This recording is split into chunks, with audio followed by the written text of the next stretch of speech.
it's like pissing off an angry cat. Welcome to the Ass Podcast, everybody. The Animation Success Stories podcast. If you've never watched this show before, what we do here is we talk to animation industry professionals and we learn about their story. Their story. Their story. And can you talk like that the whole time? I can and I will. Okay, cool. We learn about their story. We learn about the trials and the tribulations that they had to go through, the mountains they had to climb, the rivers they had to traverse in order to get to where they are. And hopefully we give every aspiring person out there that wants to be in the animation industry some good advice, some good ass advice. Get it? Double entendre. I'm getting better at this every time. Today we are talking to Callie Fontecchio. You said my name right. I did. He's good at that. He knows what he's doing. Except the one time we had Erica Hayes and I said Erica Keys. Yes. I still feel bad about that. Well, that's just. Are you dyslexic? No, because there's Eric Keys. Because I'm dyslexic. And I'm a fucking idiot. Okay, so today we have Callie Fontecchio. We're gonna talk to her and find all. Is it okay if I say we find out about your ass? That's what I usually say. Yes. But I want to ask for consent this time. Yeah, no. My ass is great. We're back here on the Ass Podcast with Callie Fontecchio. In case you didn't know, she is a character designer and a visual development artist for film and for TV. Her designs can be seen on things like Nickelodeon, Amazon, DreamWorks, Cartoon Network, just to name a few. All the studios. All the studios in existence. Okay, not all of them. And also you're most of them. You're singer-songwriter, right? Yes. In Callie Kazoo? Yes. Is that like your alter ego, or is that the name of your band? It is both. Both. Check it out, Callie Kazoo. We're gonna find out all about her right now, and we're gonna start off by asking the question we usually start off with. What got you interested in animation? What's your first animation memory? Oh boy. Okay. I have a bad memory. Think back. Okay, so my dad, he's really into animation as well, and he was super into Disney and Fleischer cartoons and Warner Brothers. So I grew up with all these laserdiscs that my dad bought. So I was always watching all of the Disney shorts, all of the Warner Brothers shorts, all the Fleischer cartoons. Like the 30s shorts, right? 30s, yeah, and all on like crisp laser quality. Like DVD quality. I mean, DVDs are no different than Laserdisc. Wow. Can I just explain that? And we had a big screen TV that I'd watch them on, and I was just like transfixed. I also would watch Devo Music Video Collection. I thought that was the same thing as cartoons. There was no difference in my mind. So there you go. There were live action people running around. You know, when you're a kid, you don't realize what. Like, I didn't differentiate cartoons from live action for years after. Wow. It didn't seem like it just seemed the same to me. Like, how old were you when you were watching these videos? Like probably like 3, 4. Okay, yeah, that makes sense. 3 and 4. Yeah, you don't know what the fuck's going on. You don't know what's going on. I mean, I was slow. So we all are. So 3 and 4, you're watching these 1930s Fleischer and Disney. You're watching the 1940s Warner Brothers and everything like that. Yeah. And everything in between. So is that when you were like, I want to do this, or is that a little older? No, so that definitely made me like draw all the time, and my parents noticed I was like pretty good at it. And my dad, like, so before I was born, and so not with any anticipation of a child being born that would be into it, he went to Disneyland right on the first release of when they released the famous animation book, The Illusion of Life, and he bought a copy, and it had like the film strip from Bambi in it and all that. And so I had access to that growing up. Wow. And like I would open it and my dad would be like, be really careful, it's like worth a lot of money. I'm like but yeah, no, I think he was just like I was immersed in it, and I grew up here in Southern California, so we'd go to Disneyland all the time and I loved it. And like they started noticing I was drawing really well, and I was pretty like dumb and slow. Like I think I got held back from kindergarten. I got kicked out of preschool because they tied me up, or I guess my mom pulled me out. I was so rowdy. This is great. I got kicked out of. They tied you up because you were that out of control. I would not participate in nap time. I would just be like bouncing off the walls, like screaming and running around. That makes sense. Yeah, they tied me up. So I think my mom pulled me out of preschool when she found that out. How did they tie you up? They like tied your feet to the desk or something? I have no idea. Put me in like a sleeping bag or something. I have no idea. I don't remember any of this. Where'd you go to elementary school? Where'd you go to preschool? See, I don't know where preschool was. I think it must have been in Westchester, California. But I grew up in El Segundo mostly by LAX. That's terrifying. I left my wall in El Segundo. Very racist. Don't go there. I've been. Yeah, no, like, but yeah, no, I remember, like, so you know what it was? So okay, I there was a year off where I should have been in preschool. So then my mom like enrolled me in those like summer like they would have classes at the local park. Yeah, sure. The rec center Cool. or something. And so I got kicked out of ballet, I got kicked out of tap, I got kicked out of the cooking class. You're just a badass. It was That's like, great. and it was like a bad pattern. I'm like, oh, this is a problem child. Like she's not very bright, and I couldn't read that well. I was dyslexic, or still am, but I'm better now. Hey, can draw well. Yeah, no, there you go. Yeah, but so that's what happened. So then she enrolled me in drawing class, and then I blew everyone away. Wow. Like, and I would be quiet. I would sit and draw. Wow, for the first time ever. Yeah, that's what they figured out. Like, oh, that's how you shut her up. What age did you go to drawing class? Oh, I think it was 4. It was before kindergarten, 4 or 5. So you did all those other things within like that span? Yeah, and I think it was just because like I was not in preschool, so then she like, Found you know, other yeah, and then I think I think it's like everyone my age, which you'll have to just guess what it is. I'm not gonna tell you. All my like they all graduated a year above me. Like I should have been in their year, so I was like a year back. Gotcha. It's okay to be dumb. You know, age is just a number anyway, right? Ageism. So wait, so you were like an amazing artist as young as like 4. You were just always like the one that stood out. No, definitely. Like especially in my school, I was like one of 2 artists, but I was definitely the most prolific artist. As a kid, what did you draw as a little kid? My mom saved some drawings from when I was a little kid that looked crazy. Like I used to like okay. This is how okay, I would draw like animals and I would differentiate a boy and a girl versus like what kind of hat they had on. So if a tiger had a fedora on, it was a guy. And if they had like a flower sticking out of their head, it was a girl.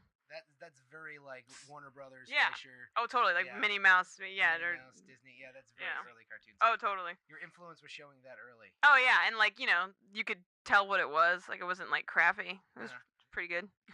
When did you realize you wanted to do it for a living?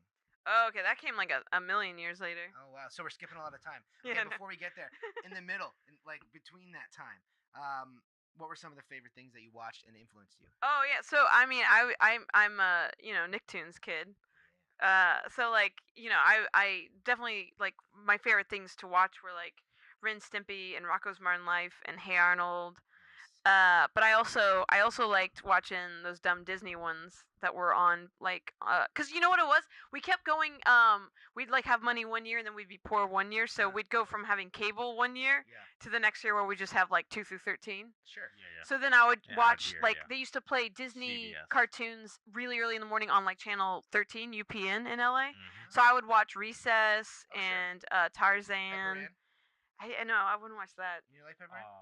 I didn't watch it. Okay. I would watch. They had a shitty version of Sabrina the Teenage Witch. Oh yeah, the Yes, I animated remember that version. Sure, I remember that. But my favorite all-time show, and this is how when I first talked to Brian, I like lost my shit. I don't think he even remembers this, but I internally lost my shit. I was obsessed with, for some reason, Clifford the Big Red Dog, which Brian worked on.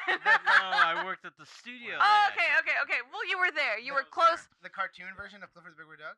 For some reason, I think that's the best cartoon ever made. Yeah. Wait, what? How old were you when you were watching that? Because didn't know. that come out much later? I mean, I'm just so young. Yeah. It could have been any point in time. I don't know. Wait, so That show had a long lifespan though. yeah, It did. it did. I Yeah, mean, kinda like they Heroes still 2. air it. It's still on. It's wow. So Well, so you know what it is like. have a wide variety. Versus like so Ren Stimpy, I'd say had a big influence on me, but like Clifford the Big Red Dog had a big aesthetic influence on me. Like I liked the colors and the vibe and the music, which is Mark Mothersbaugh. Oh yeah. You It's like know, Rugrats.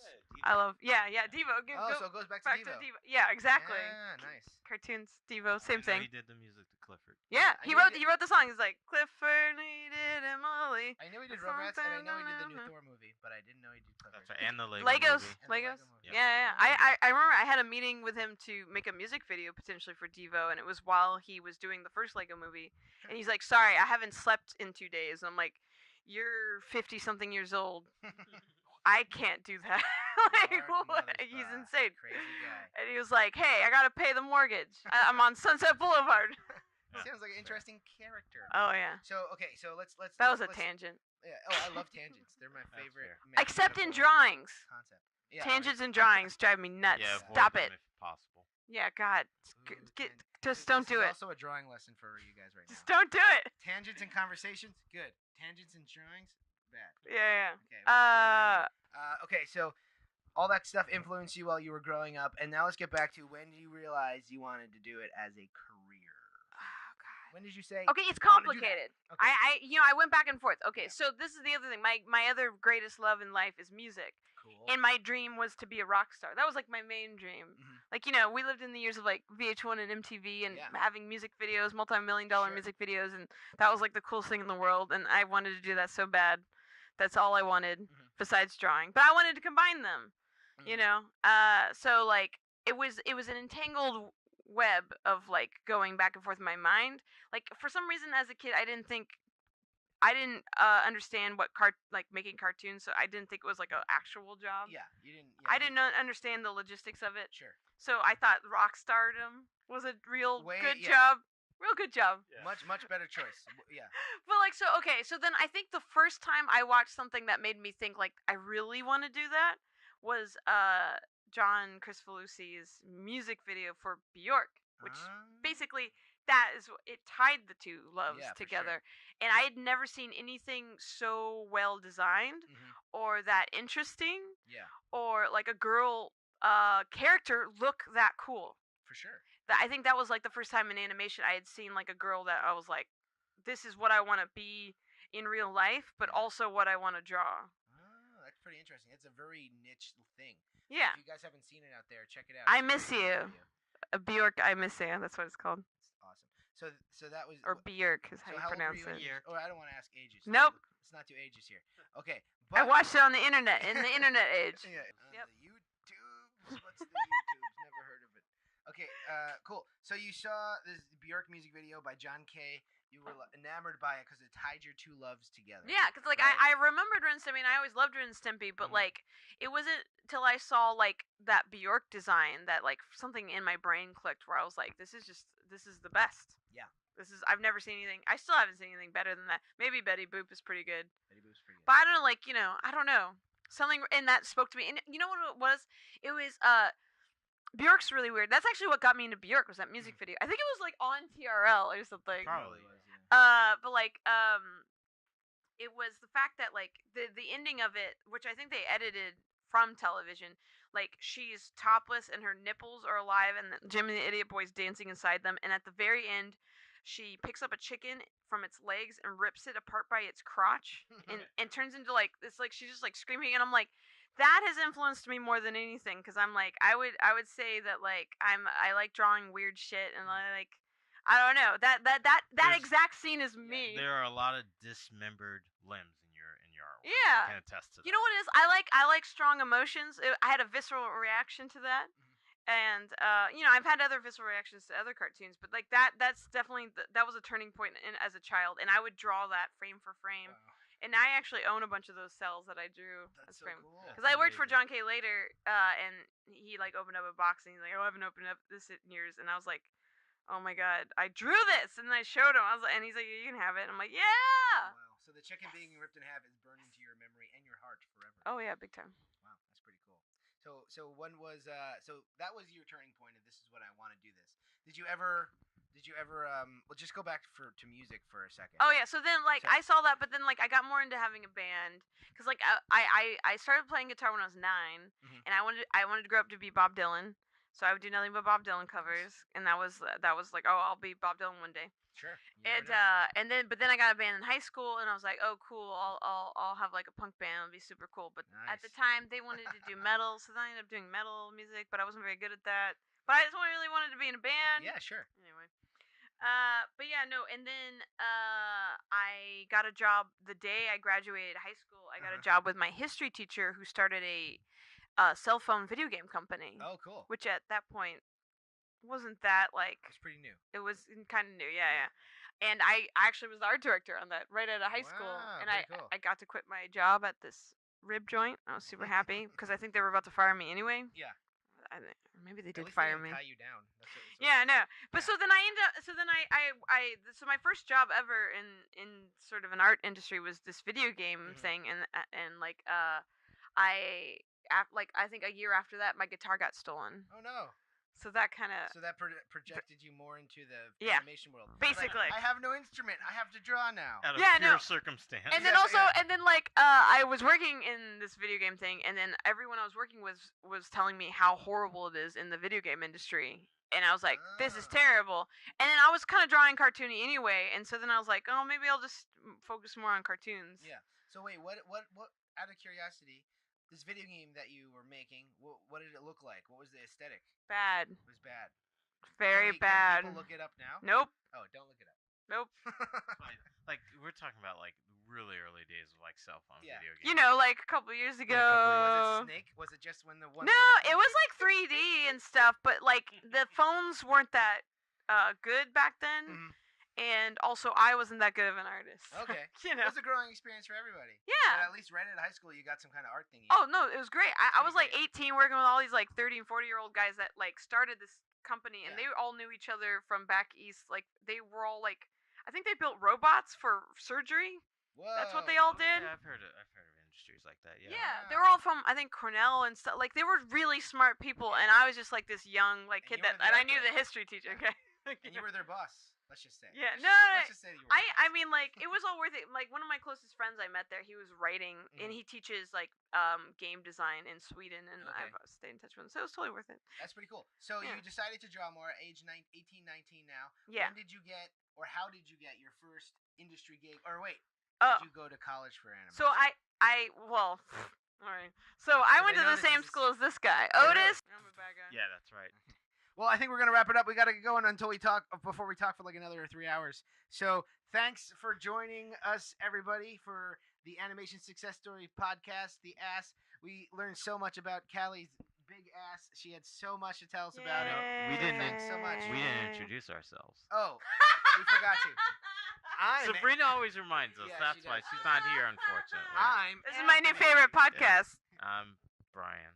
Hi, my name's Callie Fontecchio, Yeah. and welcome to No, we introduced you. the We Ass didn't- Podcast. Yeah. Yeah, we're done. This is the messiest wrap up I think we've ever had. Can you edit it on one of us going, Oh, one more quick thing. Okay, now. smell you later?